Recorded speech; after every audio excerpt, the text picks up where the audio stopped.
Well, that's what the Spanish mill dollar weighed, and that is the dollar that's mentioned in the Constitution. That has nothing to do with this notion of regulating the value of the metal content of coins. That just fixed what a dollar is. And today, the dollar is totally misrepresented to us, another violation of the Genievas Das Commandment. Let's go to the next slide, please.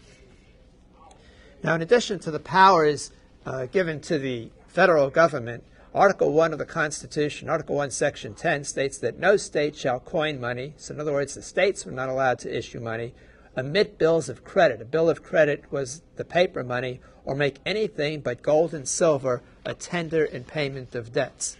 Come back to me, please. Now, when they talk about a tender in payment of debts, they're talking about legal tender. And legal tender for gold and silver is redundant because people accept it anyway. But the notion is that whenever the states pay money, they're supposed to pay in gold and silver. Now, do you see the states paying anything in gold and silver today? So, in effect, these people are violating the Constitution right and left. They're violating the Constitution in connection with how they create money. They're violating the Constitution in what the states do. And, of course, we have paper money, which, again, they were not empowered to do that. And, in fact, everybody condemned it. Now, let's go to the next slide, please. And this is from the 10th Amendment. It says, the power is not delegated to the United States by the Constitution, nor prohibited to it by the states, are reserved to the states respectively or to the people. Come back to me, please. So the notion, when the founders made the Constitution, is that we would have a limited government. Why is it important to have a limited government? And the reason is, by definition, it doesn't matter what kind of government you have, whether it's a tyrant, totalitarian, communist, socialist, free society, whatnot. One of the main defining features of government is that government has the monopoly on the legal use of force. Nobody else in society is allowed to use force. There is a minor exception for self-defense. However, that is highly prescribed, as Bernie Goetz found out. And in no event is anybody allowed to defend themselves against government, as our fellow citizens at Waco found out. So, in effect, since government has the monopoly on the legal use of force, how do you protect the people that somehow some politician who's, overambitious, greedy, or whatever, is not going to use this legal power, legal monopoly on the use of force in order to oppress the people? And the only way to do that is to limit what he's allowed to do. And the limiting factor is the Constitution. That is our safeguard against runaway government. So government has the power of coercion, but government also has the power of the purse. These are two powers that really define government. And the power of the purse, in order for governments to spend money, they should have to tax it.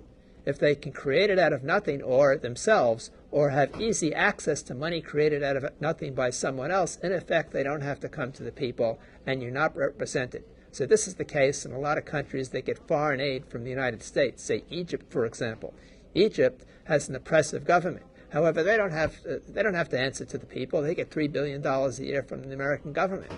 So this notion of limiting the government is very important, and one of the ways to limit the government is to see that the government does not have easy access to money created out of nothing. Now let's go to the last slide, please. So this slide shows the progression of how our, that's not it. Next slide. Next slide, please. One more slide, folks. Are we having trouble there? There we go. So this slide shows the progression of how we went from an honest monetary structure to where we are today. So we started off, the constitutional money is gold and silver is money, and then in exchange for the gold and silver, they gave us promissory notes, also known as notes that were redeemable in gold and silver. And finally, they forgot about the redemption, and now we have irredeemable paper ticket electronic money. Come back to me, please. All of this was done with trickery. This was no one came to ordinary people. No vote was taken on this.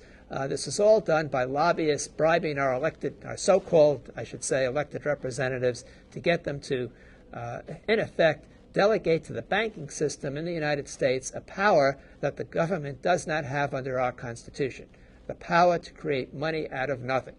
And the way they got to do this is they fooled everybody.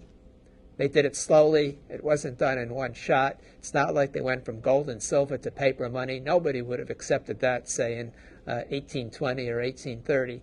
People like Daniel Webster were giving speeches that nothing deceives the working man more than paper money. Everybody knew about the perils of paper money. They had a saying about the paper money of the Revolution. It was called continentals. And so the saying was not worth a continental. The hyperinflation in France with the assignats after the Revolution was in everybody's mind. Everybody knew about the perils of paper money. Here in America today, people are not mindful of this.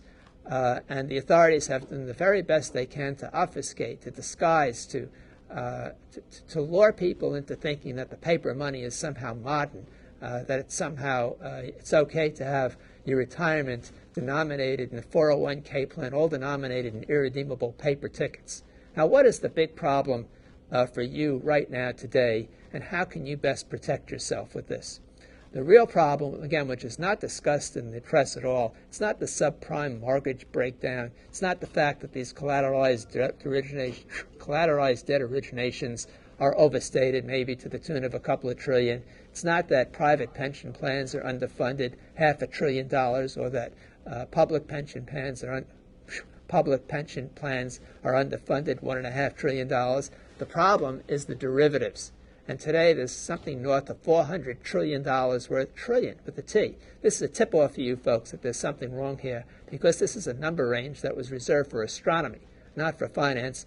And this $400+ trillion worth of derivatives, the de facto counterparty is the so-called lender of last resort at the Federal Reserve and the other central banks around the world. And they are prepared and will create money without limit.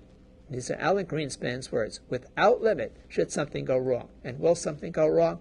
Absolutely. And how do you know? Because there is no longer any market-based self-correcting mechanism on increasing financial leverage. It just keeps increasing. And any scientist or engineer can tell you that any system that doesn't have a self-correcting mechanism blows up, and this one's going to blow up too. So the best way to protect yourself, it turns out, is with gold. And that's one of the reasons why they've denigrated gold, and we've done shows on that. We're going to do more, is because this really threatens the revenue stream, the fees that the professional money managers get today, roughly $500 billion a year worldwide, and another $500 billion a year worldwide to the banks for creating the money out of nothing. Well, this concludes my presentation tonight about the misrepresentations and fraud on the money itself, and why it violates Jewish law, particularly the Genevas Das, not to steal people's minds, not to misrepresent.